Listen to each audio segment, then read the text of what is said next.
Very good evening, all of you, and welcome to this very important session that is related to GLAD, that is related to the biggest dance of democracy in the world.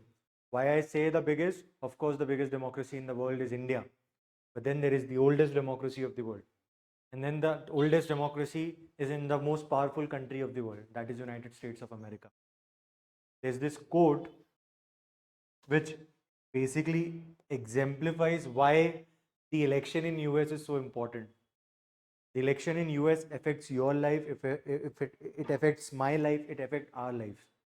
How does it affect? Look at this quote. When America votes, the whole world, when America votes, the whole world holds its breath because when the US sneezes, the world catches a cold. When US sneezes, the world catches a cold. It's an old adage that goes around. And this thing is very simple. US is a very powerful country, well entrenched in almost every country of the world. So whoever takes the hold of the office called the president of the US automatically becomes important. That is one of the reasons why everyone, आप और हम भी बैठकर उसको एकदम बहुत closely observe करते हैं, who is going to be the president. You all know that Donald Trump has again become the president of United States of America. He was earlier the president of US from 2016 to 2020. Now again, and in 2020 he lost to Biden. In 2024 he has again been re-elected as the president of US. In today's session, आज के session में हम क्या क्या चीजें देखेंगे? We will first very briefly go through the history, very briefly through the history of voting rights in US. Independence कब मिली, कब वहाँ पे पहले डेमोक्रेटिक इलेक्शंस हुए. Then we will move on to the most important, the election process. I'll keep it simple. I'll try to make it as simple as possible for you to understand how exactly the president of US is elected. And then we'll move on to the trivia, a lot of GK relevant stuff where the questions can come from CLAT, can come in CLAT. Also, towards the end, we'll have a short comparison of the Indian political system and the American political system. All right, so we'll start with today's session. History of presidential elections in US. First of all, America initially was a group of 13 colonies. It was all 13 colonies of the Britishers. ये जो 13 colonies थी, they got independence in the year 1776 on 4th of July. 4th of July 1776, they got independence. And these 13 colonies came together and formed a nation called United States of America. And that historical context also provides us an explanation of why states are so powerful in US as compared to the states in India. वहाँ पे states मिलकर एक country बनाया, खूब सारे states आए और उन्होंने मिलकर एक country बनाया, hence it is called as the United States of America. On the other hand, we call India as Union of India, where we have a union which is indivisible. America has a union, but that union is divisible, where states even have the right to secede from the union. अगर कोई state चाहे तो वो union से secede कर सकता है, ये तक अधिकार है. बट इंडिया में ऐसा अधिकार स्टेट्स के पास नहीं है. So we see that there is a fundamental difference in the formation of United States of America and the formation of India, and hence there is a difference in the way they conduct their elections, the way they appoint their the head of the state, and also the way we appoint our head of the state and head of the government. Okay? American independence, 4th of July.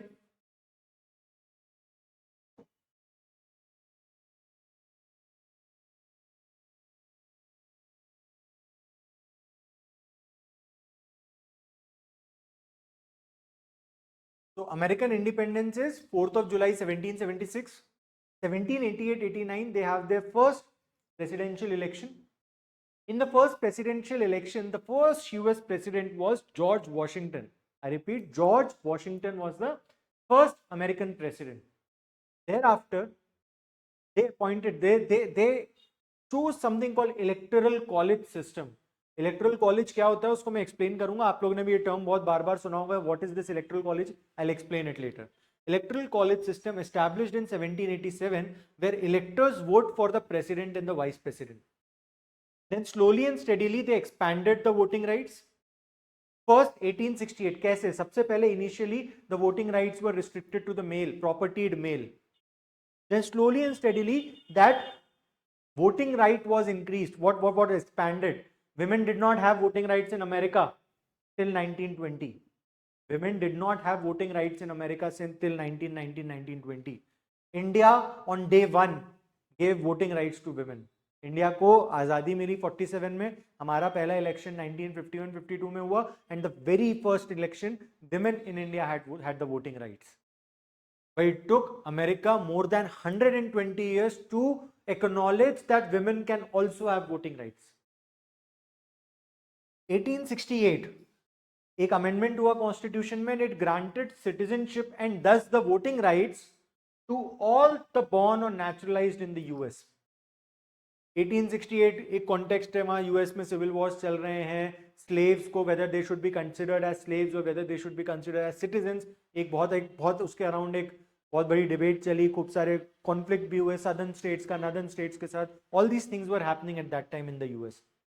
Finally, 1868 में any person who is born or a naturalized citizen or who has been naturalized becomes a citizen of US, and also by that virtue also gets the the power, the right to elect, right to vote. 1920 through the 19th amendment gave women the right to vote. 1920 में जाके finally women को right to vote मिला.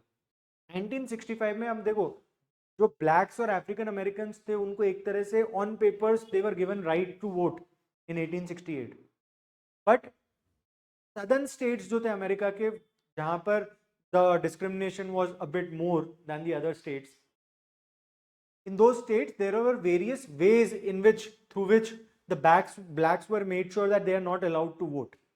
कुछ नए literacy test डाल के या कुछ अलग अलग क्राइटेरिया इंट्रोड्यूस करके they made sure that the blacks were not allowed to vote, and there was still some element of discrimination when it came to the right of a particular individual to vote in an election. All those handicaps, all those elements of discrimination were removed, and that happened in the year 1965, where a law was passed called Voting Rights Act, which ended the racial discrimination when it comes to voting. Political parties की अगर बात करें, आपने already news में पढ़ा होगा, there are Democrats and there are Republicans. But जब US सबसे पहले बना था, there were federalist and there were anti federalist. Federalist कौन थे? Those who advocated for a strong centralised government. Anti federalist कौन थे? Those who opposed the strong central government, and they favored more powers to the states. तो सबसे पहले जब American constitution बना, तो उस समय पे जो सबसे ज्यादा दो पॉलिटिकल पार्टीज कह सकते हैं, दो फैक्शंस थे, दो थॉट प्रोसेसेस थी. एक थे federalist who wanted more powers with the union, the central government of the United States of America. On the other hand, they were anti-federalists, as the name suggests, that wanted more powers with the states.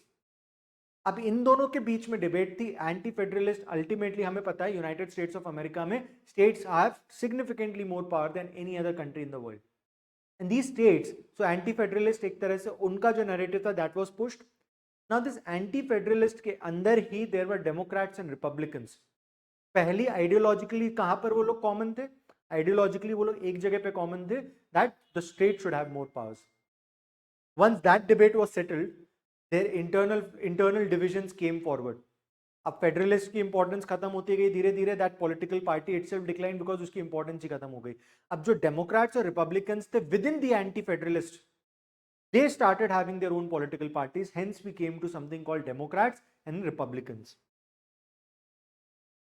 When I talk about Democrats, the blue side is the Democrats, the red is the Republicans. Republicans have an elephant as their election symbol, or not a symbol as such, they're represented by an elephant, and they have a donkey as their election symbol, or an election representative. Don't always take donkey as an animal which is looked down upon.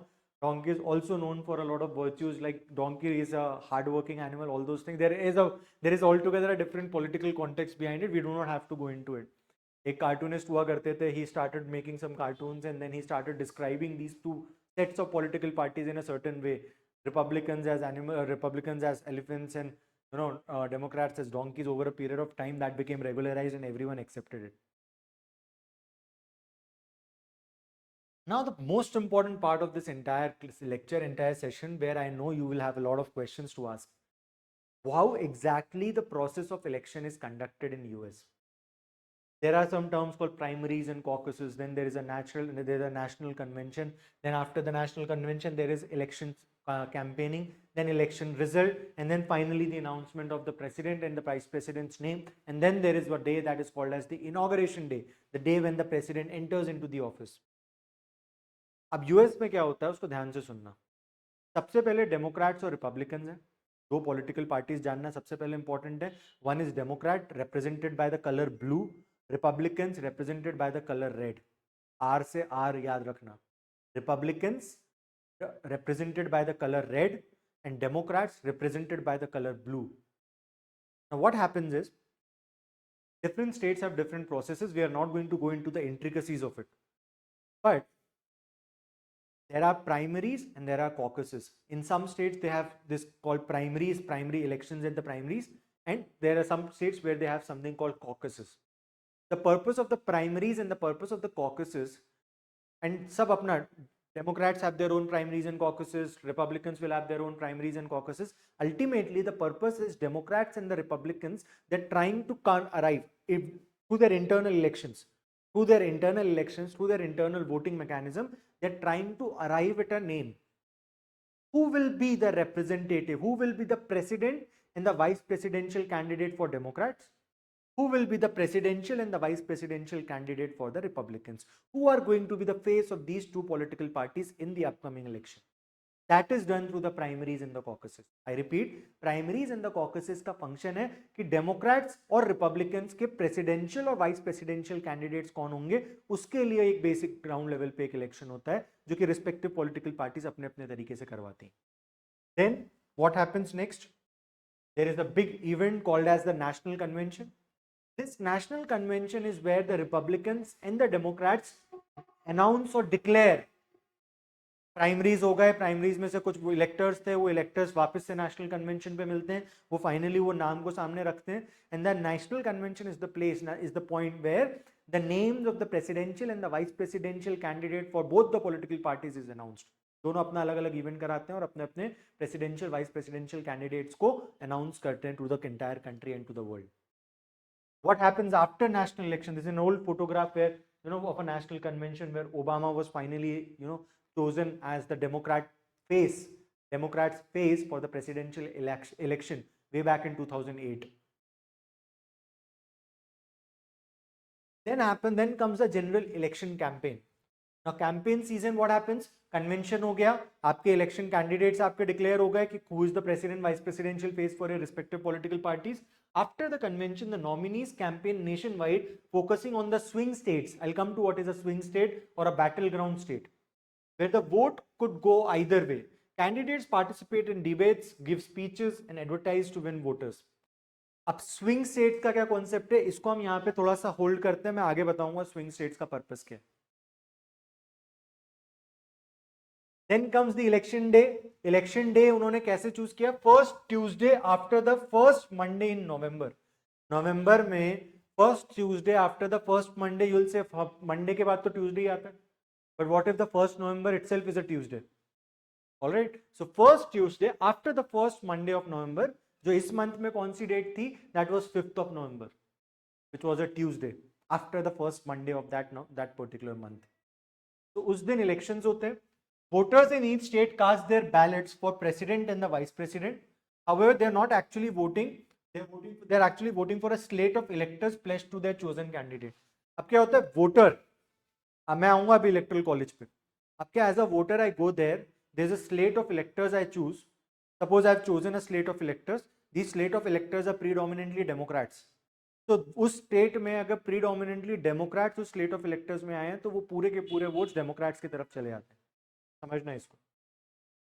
A popular vote is a candidate who receives the most votes in a state, usually wins all of that state's electoral votes, except in Maine and Nebraska where votes are distributed proportionally. आगे चलते हैं, तब ये चीज ज्यादा अच्छे समझ में आएगी. Electoral college.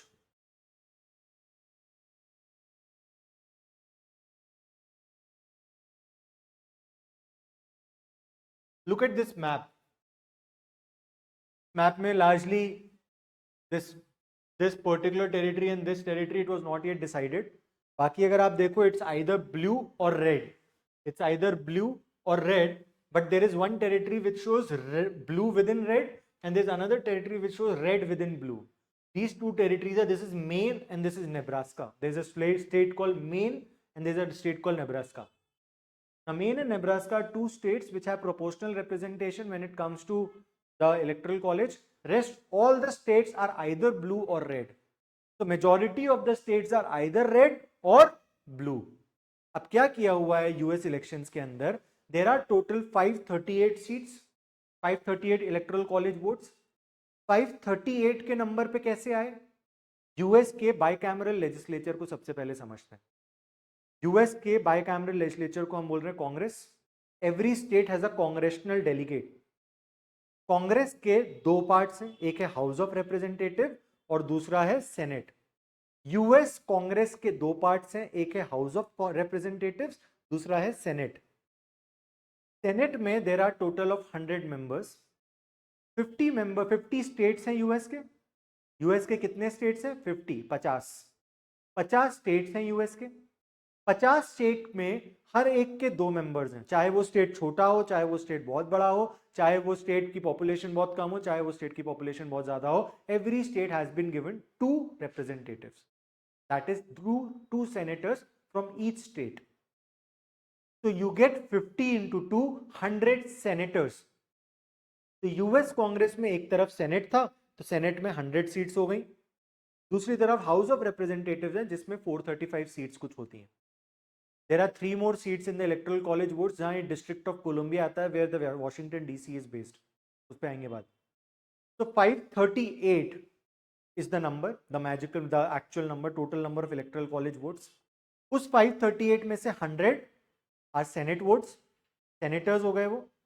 उसके बाद 435 as House of Representatives, and then 3 seats have been given. 3 electoral college votes are given to District of Columbia, where the Washington DC, the capital of United States of America, is based. अब हमने क्या किया? Suppose you see यहां पर आप देखो, this state is called as California. ठीक है, western coast पे there is a state called California. California is famous for being the tech hub of the world, the Silicon Valley. तो जैसे बैंगलोर को बोला जाता है इंडिया का सिलिकन वैली है, वैसे सिलिकन वैली वर्ड कहां से आया? From the state called California in US. 54. अब 54 में मैंने बताया ऑलरेडी हर स्टेट के पास कितने सेनेटर्स होते हैं? 2. तो 2 इनके सेनेटर्स हुए, तो इनकी 2 सीट्स, 2 54 में से 2, और हाउस ऑफ रिप्रेजेंटेटिव में दे हैव 52 मेंबर्स. तो 2 and 52, 54.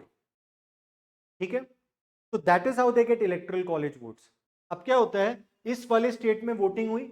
जैसी वोटिंग हुई, हमने देखा सबसे ज्यादा वोट्स कौन से पार्टी को मिले. सबसे ज्यादा वोट्स अगर डेमोक्रेट्स को मिले तो वो 54 के 54. अब यहां पे समझना, it is basically a count. Ideally तो ऐसा नहीं हुआ होगा, मान लेते 60% votes are given to Democrat, 40% votes went to the Republicans. तो ये 54 में भी डिवीजन होना चाहिए था, बट यूएस में ऐसा नहीं होता. यूएस में they follow an approach called winner takes all approach. Winner takes all यानी क्या होगा? अगर 51% भी वोट्स डेमोक्रेट्स के पास जाते हैं कैलिफोर्निया में, तो पूरी के पूरे 54 सीट्स किसके पास आ जाएंगी? 54 वोट्स किसके पास आ जाएंगे? इलेक्टोरल कॉलेज के डेमोक्रेट्स के पास.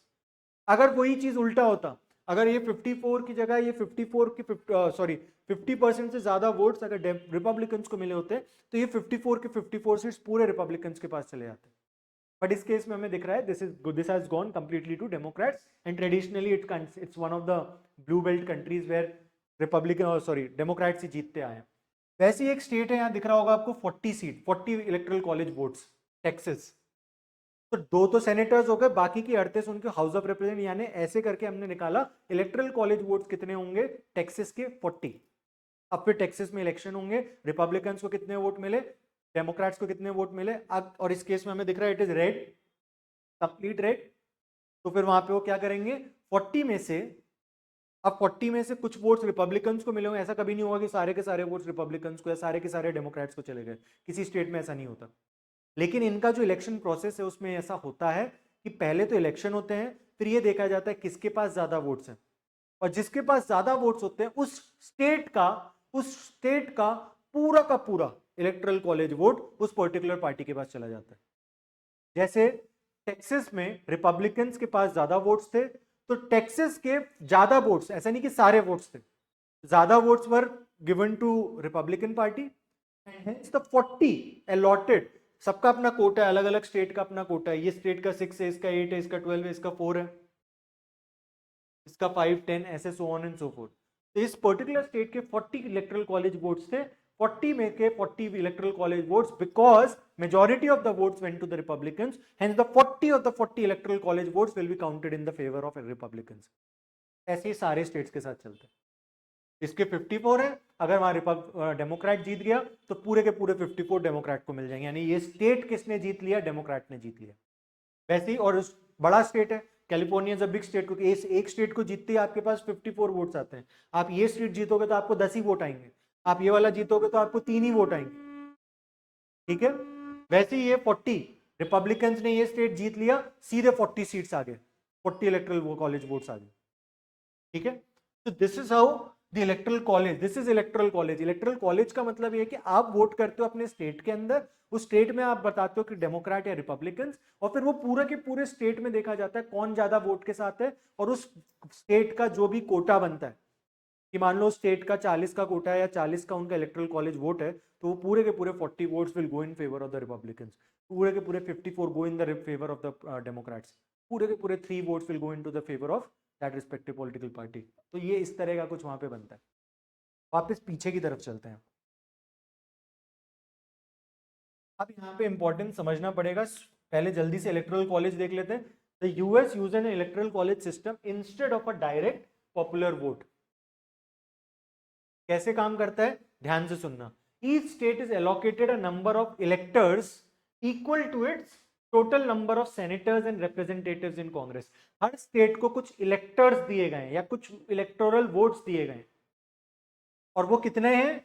It is according to the number of senators that state has and also the number of House of Representatives. यानी अगर आपके 40 टोटल बनता है, यानी 2 सेनेटर और 38, 2 senators and 38 house of representatives के मेंबर्स, तो टोटल वोट्स कितना हो गया उस पर्टिकुलर स्टेट का? 40। आपके 2 सेनेटर्स तो हर स्टेट के 2 फिक्स है, तो 2 सेनेटर्स है, एक हाउस ऑफ रिप्रेजेंटेटिव है, तो टोटल 3। तो अगर आपको वो मैप अगर ध्यान होगा तो उसमें सबसे ज्यादा दिख रहा था 54 कैलिफोर्निया के पास, और सबसे कम आपको दिखेगा 3, क्योंकि सबसे कम 3 ही हो सकता है, इससे कम नहीं हो सकता, क्योंकि सेनेट के 2 तो फिक्स है, हर स्टेट के पास है वो। और हाउस ऑफ रिप्रेजेंटेटिव में सबसे कम क्या होगा किसी भी स्टेट का? 1।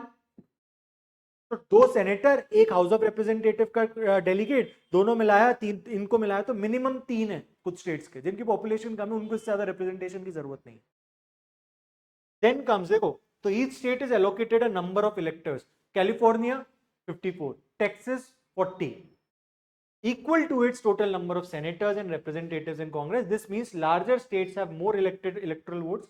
Larger state, more electoral votes, while smaller states, fewer electoral votes. Again, larger is more about population, in terms of population, more about population, less about size of the state. Electoral vote majority. To win, a candidate needs a majority of 270. हमारे यहाँ India में हम बोलते हैं ना, the magical figure is 272 out of the 545 Lok Sabha seats, 543 Lok Sabha seats. यहां पर उनके लिए जो मैजिकल फिगर है, इट इज 270, 270, ठीक है। जिस भी पॉलिटिकल पार्टी को 270 से ज्यादा सीट्स मिल जाए, जैसे ट्रंप को मिल गया, तो he claim the stake to become the president. In most cases, the candidate who wins the popular vote in a state gets all of that state's electoral votes. तो हमारे लिए जो मेन फिगर है वो क्या है? 270. The number of electoral college votes each state has varies as it depends on the census. हर बार, जैसे last census US का 2020 में हुआ था, तो 2020 सेंसस के अकॉर्डिंगली उन्होंने सीट्स एलोकेट कर दी। थोड़े वो प्लस माइनस 2 3 4 ऊपर नीचे होता रहता है, ठीक है। Each state's count is equal to its total congressional delegation. Congressional delegation, Congress, US Congress, उसके अंदर हाउस ऑफ रिप्रेजेंटेटिव, सेनेटर्स, तो it's senators plus the representatives. Additionally अब क्या किया इन्होंने?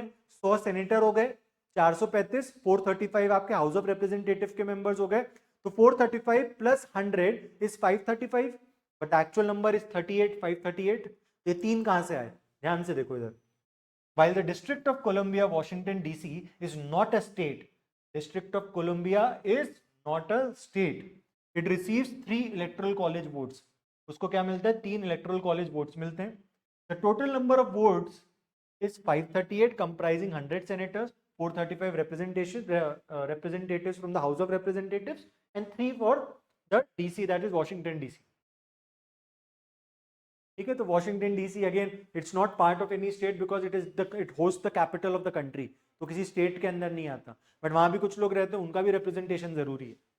Most states allocate all their electoral college votes to a single candidate except Maine and Nebraska. अब देखो क्या होता है, वहां 50 स्टेट्स हैं. ज्यादातर स्टेट्स क्या करते हैं कि अगर आपकी उस पर्टिकुलर स्टेट्स, आपके यहाँ पे अगर डेमोक्रेट्स के ज्यादा वोट्स है तो सारे के सारे electoral college votes will go to the Democrats. अगर आपके पास रिपब्लिकन्स के ज्यादा वोट्स है, सारे के सारे रिपब्लिकन, सारे के सारे आपके जो वोट्स हैं, आपका जो कोटा है, that will go to the Republicans. But there are 2 states, remember the name of the state. System नहीं भी समझ में आया तो भी चलेगा, लेकिन name of the state. There is one state called Maine, MAINE, Maine, and another state called Nebraska. Maine and Nebraska they follow a proportional representation, जहां वो पूरी तरह से डिवाइड नहीं कर देते. अगर कोई एक हाउस ऑफ रिप्रेजेंटेटिव की सीट है, तो जैसे अगर आपने ये देखा था इस वाले डायग्राम में, मैप में, इस मैप के अंदर आपको दिख रहा है 4 and 1, टोटल सीट्स कितनी है उसकी? 5. ये नेब्रास्का है, इधर से टोटल वोट्स कितने हैं? 5. तो 4 went to the Republicans, but उसकी एक कांग्रेशनल सीट जो थी, एक हाउस ऑफ रिप्रेजेंटेटिव की जो सीट थी, वहां से डेमोक्रेट्स हैव वन. तो सेकंड कांग्रेशनल डिस्ट्रिक्ट थी, वहां से डेमोक्रेट्स हैव वन, तो वो एक सीट डेमोक्रेट्स को दे दी उनने. लार्जली ओवरऑल वोट सबसे ज्यादा किसके पास गया? रिपब्लिकन्स के पास. तो 2 सेनेटर्स वाला वो वाला कोटा उनके पास आ गया, और हाउस ऑफ रिप्रेजेंटेटिव में जो जीता उसके हिसाब से उन्होंने प्रोपोर्शनेटली डिवाइड कर दिया. तो 4 and 1. But Nebraska and this state at the corner called Maine, these are the only 2 states which follow this system. बाकी सारे के सारे जो स्टेट्स हैं वो विनर टेक्स ऑल अप्रोच को अपनाते हैं. तो 2 स्टेट्स हैं, एक्सेप्शन है, एक्सेप्शन याद रखो.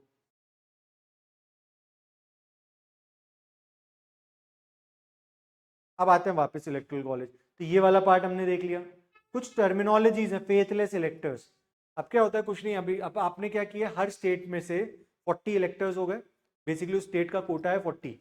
ये 40 इलेक्टर्स अब दिसंबर में एक बार मिलेंगे. उसके बाद वो वहाँ पे अपने स्टेट को रिप्रेजेंट कर रहे होंगे. स्टेट ने हिसाब से वहाँ पे हमें मालूम ही ऑलरेडी इलेक्शन का रिजल्ट आ चुका है. तो 40 इलेक्टर्स टेक्सास से पहुंचेंगे, वो बोलेंगे हम हमारे 40 के 40 का सपोर्ट किसके पास है? We are the 40 electors and we support the Republican और the Republican candidate.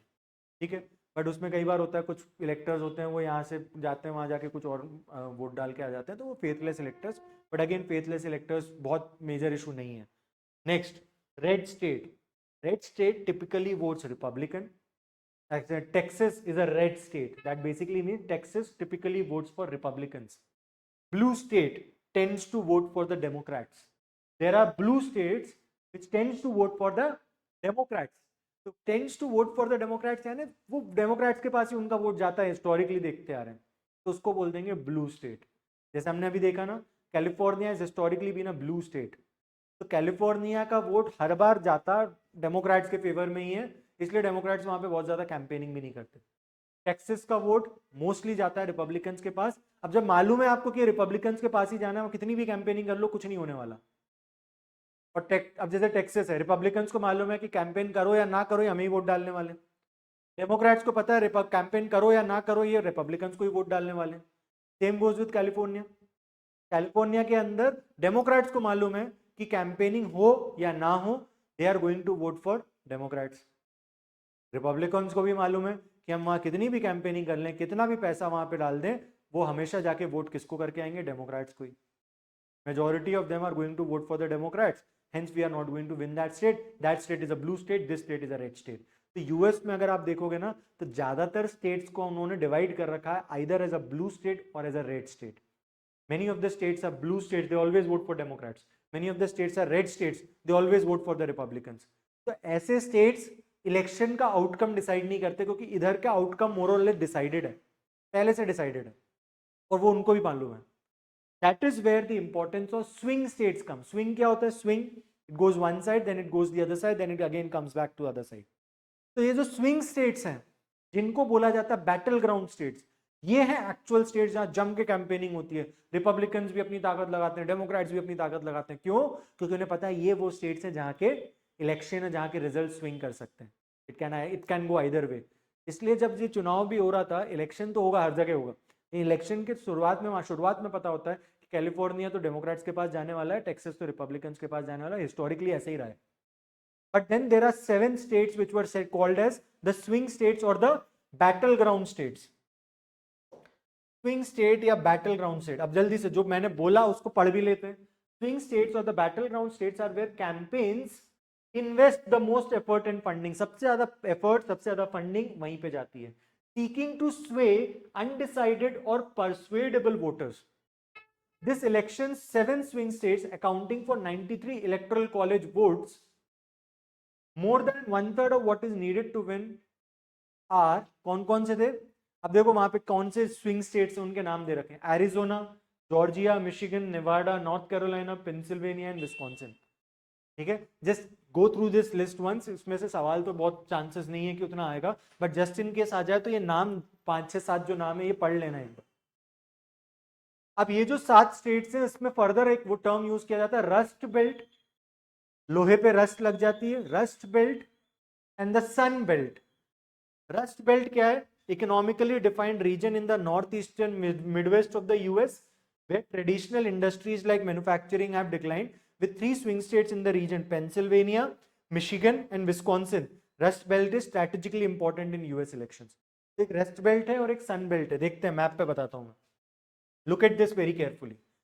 Nevada, Arizona, Georgia, north Carolina, Pennsylvania, Michigan, Wisconsin, ये जो आप 3 स्टेट्स ऊपर के देख रहे हो ना, ये हिस्टोरिकली इंडस्ट्रियली बहुत डेवलप्ड रहे हैं। ठीक है, तो ये हिस्टोरिकली बहुत डेवलप्ड रहे हैं और अभी भी डेवलप्ड हैं वैसे, लेकिन इंडस्ट्रियलाइज्ड एरियाज हुआ करते थे, इसलिए उसका नाम क्या रखा? Rust belt. इधर पे अगर आप देखोगे ना नीचे की तरफ, Arizona, Georgia, north Carolina, southern state जो है ना यूएस के, जो ये वाला बेल्ट है, this is closer to the equator. जो सदर्न बेल्ट है this is closer to the equator, तो रिलेटिवली इन स्टेट्स में जो टेम्परेचर भी है वो नदर्न स्टेट से बहुत ज्यादा रहता है, ये गर्म, ज्यादा रिलेटिवली वार्मर स्टेट्स हैं, इसलिए इसके लिए एक नाम दिया गया सन स्टेट्स, SUN, सन। तो जो सन स्टेट्स हैं they are also swing voter states, जिसमें एरिजोना आ गया, जॉर्जिया, नॉर्थ कैरोलिना आ गया, और एक रस्ट बेल्ट है जिसमें विस्कॉन्सिन, मिशिगन और पेंसिल्वेनिया आ गया, this is also swing states. Ultimately जो यूएस इलेक्शन है ना, उसमें पहले दिन से कुछ वोट्स कमला हैरिस के नाम यानी डेमोक्रेट्स के नाम पे फिक्स थे कि इतने स्टेट अगर इनके पास आ गए तो इतने वोट्स इनके फिक्स। ट्रंप को भी पता था कि इतने वोट्स मेरे आई जाएंगे तो इतने वोट मेरे फिक्स, लेकिन वो 270 का जो मैजिकल फिगर है, इधर से ट्रंप का कुछ बन रहा है, इधर से कमला हैरिस का बन रहा है, लेकिन 270 के मैजिकल फिगर को ट्रंप क्रॉस करेगा कि कमला हैरिस क्रॉस करेगी, ये कैसे पता चलता है? इन स्टेट्स के रिजल्ट्स पे। ठीक है, और जैसे ही ये जब रिजल्ट आया, अब आप देखो यहां पर एक स्टेट था, in this part there was a state called Georgia, फिर ये North Carolina, then you have Pennsylvania, then you have Michigan, then you have Wisconsin, Arizona, Nevada. अब आप देखो Arizona was won by, I am sorry, this one was Arizona, इसका result नहीं आया था जब तक ये बना है, but this is won by Trump. ये दो under sorry I am sorry 11 and 6, ये वाले जो दो टेरिटरीज हैं एरिजोना एंड नेवाडा, इसका result was not secure at that time. But अगर आप इधर पे देखो, Pennsylvania won by Trump, Michigan won by Trump and then Wisconsin won by Trump, ये तीनों जैसी जीत गया ट्रम्प का, वो 270 का जो आंकड़ा है वो क्रॉस हो गया। ठीक है, so this is how election in US is decided. That is why there is a concept of swing states.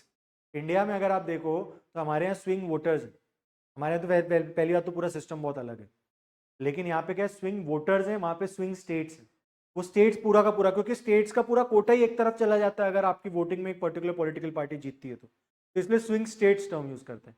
India में आप देखो दिल्ली जैसा स्टेट है जहाँ पे बीजेपी, सेंट्रल लोकसभा का इलेक्शन होता है, BJP wins all the states, उसी स्टेट में वही लोग, स्टेट का चुनाव होता है तो 60 से ज्यादा सीट्स आम आदमी पार्टी के पास पहुंच जाती हैं, लोग नहीं बदले यहाँ पे। तो we need to understand the voters are same, but in one election they are voting for one party, in another election they are voting for another political party, but that is not the case in US. US में जब elections होते हैं इस तरह के, तो उसमें जो वोटर्स हैं, the strong supporters of Democrat and Republican, they stick to their lines. But उसमें कुछ स्टेट्स हैं जहाँ के वोटर्स स्विंग करते हैं, वो स्टेट्स कहलाते हैं स्विंग स्टेट्स, वहाँ के वोटर्स हैं स्विंग वोटर्स। वही स्टेट्स अल्टीमेटली, क्योंकि यूएस का सिस्टम एक पिक्यूलियर सिस्टम है, उसमें वही स्टेट्स हैं जो अल्टीमेटली डिटरमिन कर रहे हैं कि कहाँ पर जा रहे हैं, कहाँ पे नहीं जा रहे हैं, who is going to win, who is not going to win.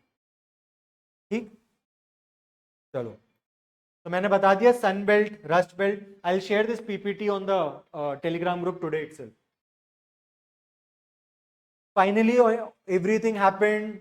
Voting was, votes were counted, all that happened, and we have the 47th US president called Donald Trump with us.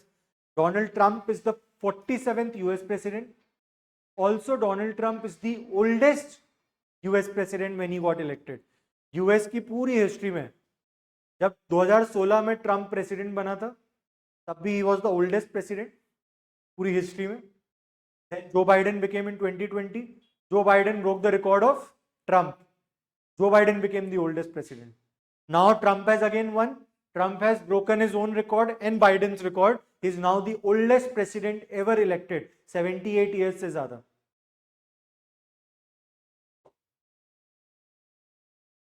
तो कुछ trivia, अब GK के point of view से जल्दी से कुछ points देख लेते हैं। I'll when I share this PDF PPT with you, you can easily memorize those names at that point of time. Trivia about 24 elections. ठीक है, अमेरिकन इलेक्शन का हुआ है November 5, in which former Republican president, पहली बार पहले था 2016 से 20, Donald Trump defeated Democratic nominee. Who was the Democratic nominee? Vice president Kamala Harris. The present vice president of US was the presidential nominee from the Democratic party. ठीक है, तो Democratic nominee was vice president Kamala Harris and the president Donald Trump. The ex-president Donald Trump is now again going to be the president of US.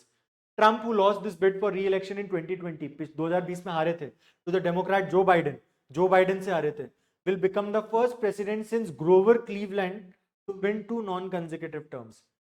Trump, देखो इसके पहले जितने भी ज्यादातर US presidents क्या होता है, 4 साल फिर 4 साल। अच्छा ये ध्यान से सुनो, यूएस प्रेसिडेंट्स के लिए फिक्स्ड है, they can not have more than 2 terms, 2 term से ज्यादा नहीं हो सकता, और हर टर्म कितने साल का होता है, 4 साल, यानी maximum a president can be there is for 8 years. तो 2016 में से 20 ट्रम्प था, ट्रम्प फिर हार गया, ट्रम्प हारा तो जो बाइडेन आया, जो बाइडेन अगले 4 साल तक था। फिर जब जो बाइडेन 4 साल तक था, तो ट्रम्प के पास अभी दूसरा वाला एक मौका बाकी है कि वो अभी चाहे तो 4 साल और रह सकता है। तो 2028 तक ट्रम्प रह सकता है, बट 28 के बाद Trump can not become the president of US. तो 2028 तक ट्रम्प कह सकता है, तो ट्रम्प के वो 4 साल जो उसका कोटा था वो बचा हुआ था। और ट्रम्प के साथ जो वाइस प्रेसिडेंट अपॉइंट हो, वाइस प्रेसिडेंशियल कैंडिडेट थे रिपब्लिकन्स के, वो थे JD Vance. JD Vance is going to be the country's 50th vice president and he'll also be one of the youngest ever. सबसे यंगेस्ट वाइस प्रेसिडेंट कौन थे अब तक के यूएस की हिस्ट्री में? John ब्रेकिनरिज। John Breckinridge was the youngest vice president. J.D. Vance is going to be the second youngest vice president. देखो stark difference. On one hand you have the oldest president, on the other hand you have one of the youngest vice presidents. At 78, Trump will become the oldest person to assume the office of the US president. He'll be the first US president facing criminal cases. Again, a kind of record that no one wants to have. 3 presidents are considered. अब सारे facts हैं, आप कुछ समझने का कुछ नहीं, आपसे फैक्ट्स हैं, सुनते जाओ। 3 presidents, George Washington, John Adams and Thomas Jefferson. There's a very beautiful web series on John Adams. मतलब every law aspirant should watch it at least once. And that you should watch after 1st of December. It's there on Jio Cinema. अब वहाँ जाओ, बढ़िया, must watch. Some 3-4 episodes are there. It's on John Adams' life and how the Constitution was made and his contribution to it. There used to be a musical theater on Hamilton's life as well. ये सब चीजें जो as a law aspirant you must definitely watch, कि कैसे वो इन देश दुनिया का पहला वो written constitution बनाया गया. These visionaries were there. We borrowed provisions from there. हमारे लिए भी इन लोगों का ये achievement was important for us also. तो George Washington, John Adams and Thomas Jefferson, इन 3 लोगों को बोला जाता है the founding fathers due to their roles in America's independence as well as the constitution framing. Founding fathers में 3 लोगों के नाम लिए जाते हैं, Washington, Adams, John Adams and Thomas Jefferson. एक और fact, 64 Lyndon Johnson aired the controversial daisy television ad. US की हिस्ट्री में एक डेजी टेलीविजन एड एक बार आया था. It is just a fact. इसका इंपॉर्टेंस ऐसा कुछ नहीं है. Daisy television ad. So this Daisy television ad was run by Lyndon Johnson, which implied that electing his opponent Barry Goldwater would lead to a nuclear war. तो एक Daisy television ad था, वो किसने run करवाया था? Lyndon Johnson ने. He also went on to become the president after that. 1960, the first ever televised presidential debate. US में there is a very good convention where two of the presidential candidates, they have a televised live TV debate. तो पहला televised debate was John F. Kennedy and Richard Nixon, जिसमें John F. Kennedy जीते. John F. Kennedy and Richard Nixon. The first 1960 में हुआ था ये. California has the most electoral votes with 54 in the 24 election. ये already देख लिया हमने. सबसे ज्यादा इलेक्टोरल वोट्स कौन से यूएस के स्टेट के पास है? कैलिफोर्निया के पास. कितने? 54. Kamala Harris was elected the first female vice president in 2020. First female vice president of US, Kamala Harris. First female president of US. आज तक नहीं हुआ कोई. A candidate needs at least 270 out of 538 electoral votes. ये हमने देख लिया already. Abraham Lincoln was the one. कौन सा यूएस प्रेसिडेंट था who issued the Emancipation Proclamation? Which US president issued the Emancipation Proclamation in 1863? Or which US president gave the Gettysburg Address? It was Abraham Lincoln. The Constitution mandates that a US president must be at least 35 years old. US का Constitution कहता है कि minimum 35 years old होना जरूरी है. Abraham Lincoln delivered the Gettysburg Address in 1863. Abraham Lincoln is also the tallest US president ever, 6 feet 4 inches. Trump, on the other hand, happens to be third tallest. Now, more trivia about American president. First African American president was Barack Obama. First African American president was Barack Obama, 2008. Now, imagine आपके आजाद होने के, आपके constitution बनने के 200 साल बाद एक particular community का व्यक्ति प्रेसिडेंट की पोस्ट पे पहुंच पा रहा है. That is 2008 Barack Obama, first African American president. Youngest elected president John F Kennedy was the youngest elected president. अब इलेक्टेड वर्ड क्यों यूज किया यहाँ पे? बिकॉज एक व्यक्ति थे Thomas Jefferson, Theodore Roosevelt. Theodore Roosevelt, however, was the younger when 42 when he assumed the office after McKinley's assassination. There was a president called McKinley. McKinley का assassination हुआ तो थॉमस जेफरसन उस समय पे वाइस प्रेसिडेंट थे तो president बन गए. But he was not the elected president. तो ही वाज एक तरह से youngest who assumed the office of president. The answer will be Theodore Roosevelt. Youngest who became the president after getting elected, it was John F Kennedy. The only president ever to resign is Richard Nixon. The only president ever to resign from his office is Richard Nixon. 1970s में there was something called a Watergate scandal. Watergate scandal जब बाहर आया था तो he had to resign from his office. तो आज तक एक ही प्रेसिडेंट है जो इलेक्ट होने के बाद रिजाइन किया, वो है Richard Nixon. William Henry Harrison delivered the longest inaugural address. Inaugural address is nothing but inauguration is the day on which the particular individual takes the office. उस दिन एक inaugural address, जो सबसे लंबा inaugural address आज तक किसी president ने दिया है, तो उसका एग्जाम वो कौन है? William Henry Harrison. Now William Henry Harrison has also another, a dubious achievement. That achievement is he has the smallest term as a US president of only 1 month. ऐसा बोला जाता है कि जब ये इनॉग्रल एड्रेस दे रहे थे, जो कि अमेरिका के इतिहास का सबसे बड़ा इनॉग्रल एड्रेस था, तब बहुत ठंड पड़ रही थी. उस ठंड में सर्दी लग गई. उस सर्दी के कारण he lost his life after 30 days. He also had the shortest tenure. The longest presidency was under Franklin Roosevelt, 1933 से 1945. अब ध्यान से सुनना ये बात. 1933 से 1945 क्यों हुआ ऐसा? हमने अभी पढ़ा था कि 2 टेन्योर हो सकते हैं, 4-4 साल के, यानी मैक्सिमम 8 थे, तो 12 साल हो गए. तो लॉन्गेस्ट टेन्योर इनका कैसे हो गया? तो ये ऐसा हुआ कि सबसे पहले ये जो मैं आपको बता रहा हूँ कि 2 टेन्योर और 8 साल या 4-4 साल के 8 साल, ये जो लॉ है ये 1951 में 22nd अमेंडमेंट के साथ लाया गया था कॉन्स्टिट्यूशन के, अमेरिकन कॉन्स्टिट्यूशन के अमेंडमेंट. लेकिन उसके पहले इट वाज अ कन्वेंशन जो कि जॉर्ज वॉशिंगटन के समय से चला आ रहा था कि he had 1 4 years term, then a second 4 years term. जैसे ही 8 साल खत्म हुए he stepped out of the office. तो एक कन्वेंशन था, but there was no written law. Since there was no written law, Franklin Roosevelt used that aspect. और फिर फ्रैंकलिन रूजवेल्ट 12 साल तक अमेरिकन प्रेसिडेंट रहे. और इनके 12 साल बाद अमेरिकन प्रेसिडेंट रहने के बाद 1945 तक 51 में फिर ये अमेंडमेंट लाया गया और ये जो प्रोविजन था जो अभी तक कन्वेंशन चला आ रहा था उसको रेगुलराइज कर दिया. अब इसको कोई ब्रेक नहीं कर सकता unless the law itself is changed. So longest tenure is Franklin Roosevelt, shortest tenure William Henry Harrison. He also gave the longest inaugural speech. Tenure of the US president जो मैंने अभी आपको बताया 22nd amendment of the US Constitution which was ratified in 1951 that formalized the tenure of the US president. जो अभी तक convention था उसको formalize किया गया. No person can be elected to the office of the president more than twice. 2 से ज्यादा बार नहीं हो सकता. This means the president can serve a maximum of 2 4-year terms. 2 4-year terms. Amendment was largely a response to Franklin Roosevelt, who was elected 4 terms between 32 and 44, serving as president for over 12 years. Franklin Roosevelt के कारण ये amendment लाना पड़ा था. अब होता क्या था, there was a tradition set by George Washington. कौन है George Washington? The first US president, who voluntarily stepped down after 2 terms, creating an informal 2-term tradition followed by all presidents until Roosevelt. White house original name, सबसे पहले white house को बोला जाता था presidents house, फिर उसको बनाया गया एग्जीक्यूटिव मैंशन, फिर Theodore Roosevelt made white house it's official name in 1901. Theodore Roosevelt ने उसको उसका ऑफिशियल नाम दिया था 1901 में व्हाइट हाउस. किसने ये नाम दिया व्हाइट हाउस? थियोडोर रूजवेल्ट ने नाम दिया white house. White house is the official residence in the work place of the US president. US president का एक रिजॉर्ट भी है, कैंप डेविड रिजॉर्ट जिसको बुलाया जाता है. तो कैंप डेविड में कई बार जाते हैं छुट्टी मनाने और सारी secret deals are established there. Thomas Jefferson and John Adams both died on July 4th, 1826. Again, July 4th is the date. July 4, 1776 is the date America got independence.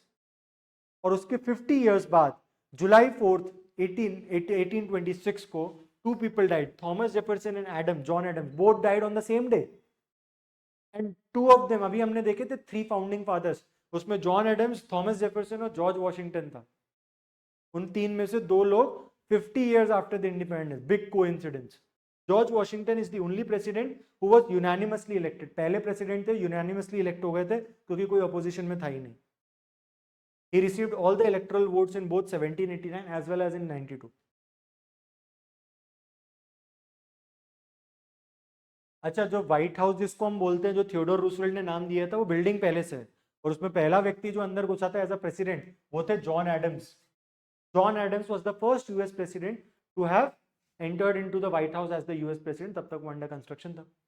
John Tyler was the first vice president to assume the presidency after William Henry Harrison's death in 1841. पहला vice president जो कि president बना, क्यों? क्योंकि president की death हो गई थी. तो विलियम हेनरी हैरिसन हमने अभी देखा था, shortest tenure. William Henry Harrison. ये वीडियो देखते साथ ही I will make sure that the PPT is shared by 9:30. ये वीडियो देखते साथ ही what you need to do is, जैसे ही आप ये वीडियो देख लेंगे तुरंत उस पीपीटी को उठाना और तुरंत उसको रिवीजन कर लेना. John Tyler was the first vice president to assume the presidency after William Henry Harrison's death in 1841. Of the individuals elected president of the US, 4 died of natural causes while in office. were कौन कौन थे जो natural causes से death हुई? William Henry Harrison हमने देखा, Zachary Taylor, Warren Harding and Franklin Roosevelt. They all died in the office while they were the president of US, but through natural cause. But then 4 more presidents were assassinated, जिन्हें मारा गया. तो वो कौन थे? पहले Abraham Lincoln, James Garfield, William Kinley. William Kinley हमने अभी देखा था थोड़ी देर पहले, जिनके बाद वो रूजवेल्ट आ गए थे प्रेसिडेंट बनने. And John F Kennedy. Harry Truman. There is a phrase, आपने बोला the buck stops here. Buck stops here, ये जो कोट है किसने दिया था? Harry Trueman. हैरी ट्रूमैन के बारे में एक और चीज याद रखना. Harry Truman was the US president when 2 atomic bombs were dropped on Hiroshima and Nagasaki. Hiroshima Nagasaki पे जब वो बॉम्ब्स ड्रॉप किए गए थे, Harry Trueman was the president. Victoria Woodhull. Victoria Woodhull was the first woman to have run for the president's election. I don't know how she did that because this is way before when women got the right to vote also.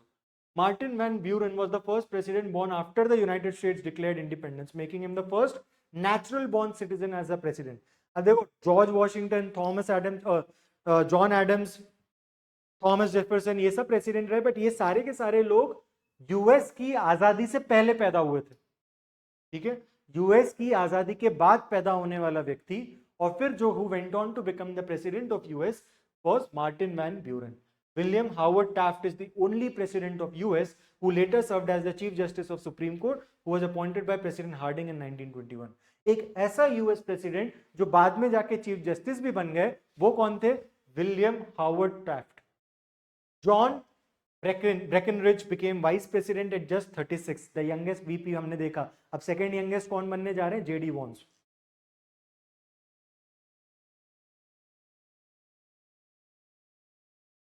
Next, a quick comparison between the Indian and the American system. Indian polity की बात करें, we have a federal republic with a, ये थोड़ा सा interchange हो गया, I am sorry. American polity is this, federal republic with a presidential system. Indian polity is parliamentary system with federal framework. हमारे यहाँ पार्लियामेंट्री सिस्टम है, US में क्या है? Presidential system. Parliamentary system with interconnected executive and legislative branches. हमारे यहाँ parliamentary system है जहाँ लेजिस्लेचर और एग्जीक्यूटिव एक दूसरे से कनेक्टेड है. एग्जीक्यूटिव यानी prime minister and the council of ministers, and they are also part of the legislature, that is Lok Sabha and Rajya Sabha. But there is a clear separation of power among the executive, legislature and the judicial wings when it comes to the American polity. President in the American polity is both the head of the state as well as the head of the government. President बहुत powerful होता है US का, वो head of the state भी और head of the government भी है. India के केस में head of the government कौन होता है? Prime minister. But head of the state is the president of India, Draupadi Murmu. She is the head of the state. But Draupadi Murmu is head of the state. But वहां पे एक चीज याद रखना जरूरी, she is largely a ceremonial head. President of India is a ceremonial head, not an actual head. Ceremonial head of the state होता है India में, लेकिन यूएस में head of the state, head of the government same वही president of US होता है. Next अगर देखें, द पार्लियामेंट, इंडिया की पार्लियामेंट में दो बॉडीज आती है, लोकसभा एंड राज्यसभा. यूएस में उसको बोला जाता है कांग्रेस. उसके अंदर दो बॉडीज आती है, Senate and House of Representatives. Senate और हाउस ऑफ रिप्रेजेंटेटिव्स, हर स्टेट से कुछ सेनेटर्स होते हैं, 2 सेनेटर्स होते हैं हर स्टेट से. हाउस ऑफ रिप्रेजेंटेटिव हर स्टेट से अलग होते हैं बेस्ड ऑन देयर पॉपुलेशन. ठीक है, has a strong federal structure. तो अमेरिकन पॉलिटी में कांग्रेस, कांग्रेस के अंदर सेनेट, सेनेट के अंदर हर स्टेट से 2-2 मेंबर्स यानी टोटल 100, और हाउस ऑफ रिप्रेजेंटेटिव जहां टोटल 435 अलग अलग स्टेट से अलग अलग रिप्रेजेंटेटिव. इंडिया के पास क्वाज़ी फेडरल स्ट्रक्चर हम बोलते हैं, क्योंकि इंडिया के जो स्टेट्स हैं वो उतने ऑटोनोमस या उतने ज्यादा पावरफुल नहीं जितने स्टेट्स यूएस के अंदर हैं. यूएस को हम एक काफी फेडरल, स्ट्रॉन्ग फेडरल स्ट्रक्चर बोलते हैं, क्योंकि जहां पे सेंटर और स्टेट्स, वहां पर जो यूनियन भी ठीक ठाक पावरफुल है, स्टेट्स की अपनी पावर बहुत ज्यादा है. मल्टी पार्टी सिस्टम है इंडिया में, हमें पता है there are multiple political parties. और लेकिन हम जब यूएस की बात कर रहे हैं, शुरुआत से लेक्चर में I have already mention 2 political parties, Democrats and Republicans. ठीक है, तो दैट इज इट. इसमें खूब सारे फैक्ट्स हैं, जल्दी से इसको आज के आज ही रिवाइज करके खत्म करो. Don't drag it to the next day. Don't you know procrastinate it to the next day. Make sure that you have revised it today और मैक्सिमम टुमारो. इससे ज्यादा पुश मत करना उसको. बाकी you have some 23 odd days left for CLAT. With 23 days left for CLAT, I would again remind you what is to be done for GK. You have your weekly roundups, you have your most important topics from July onwards, you have your 5001 compilation, you have your 1001 compilation of all the mock questions. To all the Vidigyans, to all the students, to all the CLAT aspirants, wish you very, very good luck. Wish you all the very best. Wish you very, very, make sure that you give your best in the coming exam. That is all you can do. ठीक है, तो मैं उम्मीद करता हूँ आने वाले 23 दिन आप अपनी पूरी जी जान ताकत लगा दो. यू नेवर नो, अगर नंबर कम आ रहे हैं तो अपना मॉक्स को ढंग से एनालाइज करो. Make sure you improve. अगर नंबर अच्छे आ रहे हैं तो hold on to your breath, hold on to your nerves. Over confident मत होना. शांति से जाओ एग्जाम हॉल में अपना पेपर. वही कामनेस, वही कूलनेस जरूरी है. कूल काम रहना जनरली ज़रूरी है लाइफ में भी. एग्जाम तो बस ये एक हिस्सा है आपकी ज़िंदगी का. और बाकी अगर बात करें तो will soon be meeting. I will be meeting all of you. And that's all for today. Stay blessed. See you again. Bye.